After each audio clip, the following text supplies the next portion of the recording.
অনলাইনে দিন দিন উদ্বেগজনক হারে বেড়েছে জুয়ার কালো থাবা। বিশেষ করে সামাজিক মাধ্যমগুলোতে যত্রতত্র চলছে বেটিংয়ের বিজ্ঞাপন। লেনদেন হচ্ছে কোটি কোটি টাকা।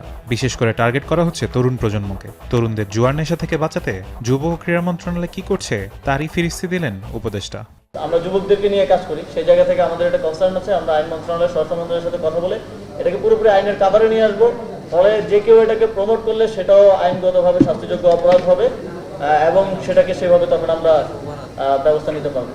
দেশের ঘরোয়া লিগগুলোতে প্রায়শই ঘটছে ফিক্সিংয়ের মতো ন্যাক্কারজনক ঘটনা। তাই পাতানো খেলা বন্ধে দেশের ক্রীড়াঙ্গনে প্রযুক্তির ব্যবহার বাড়ানোর তাগিদ দিলেন ক্রীড়া উপদেষ্টা।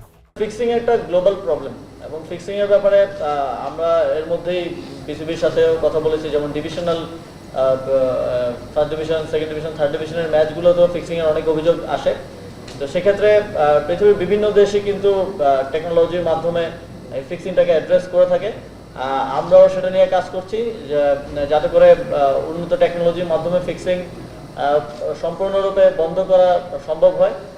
বিসিবি, বাফুফে, আমাদের যে ক্রীড়া ফেডারেশনগুলো আছে তারা এটা নিয়ে কাজ করছে। শুটিং ফেডারেশনের অস্ত্র ও গুলি দায়িত্বশীলদের যোগসাজশে জুলাই অভ্যুত্থানে ব্যবহার করা হয়েছে এমন মন্তব্যেরও ব্যাখ্যা দেন আসিফ মাহমুদ। এই কনসার্নটা আমাদের কাছে এসেছে সরাসরি স্বরাষ্ট্র মন্ত্রণালয় থেকে এবং সেই জায়গা থেকে আমরা আরো ফার্দার এটা ইনভেস্টিগেশন করব যে কোথায় হয়েছে এবং কতটুকু হয়েছে। ইতিমধ্যে আমাদের কাছে একটা প্রাইমারি রিপোর্ট আছে স্বরাষ্ট্র মন্ত্রণালয়ের এবং সেই জায়গা থেকে আমরা দেখছি যে সামনের দিনে যেন এরকম সেন্সিটিভ যে ফেডারেশনগুলো আছে সেখানে এমন কোনো লিডারশিপ না আসে যারা আবার এ ধরনের কোনো কিছু ঘটাতে সহায়তা করতে পারে।